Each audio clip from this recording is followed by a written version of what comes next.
So praise God at ito lang yung naging problema.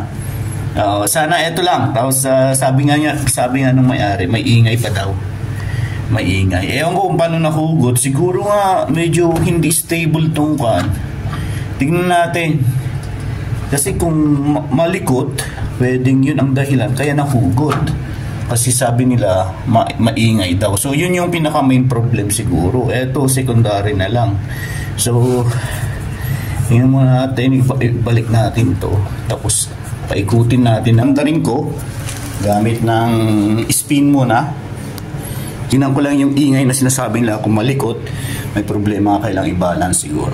Okay, mga technique. So, stable naman. Tingnan natin, obserbahan natin yung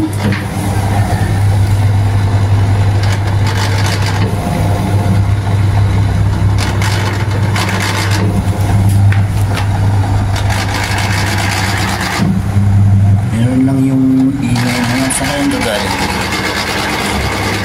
Parang meron siyang nagagasgasan. Yung mga technique, pag-obserbahan ko yung ikot ng kanyang ayan, yung pulley ng motor, saka lumalabas yung ingay. Hindi kaya duda ko sa clutch niya. Hindi kaya sa clutch niya.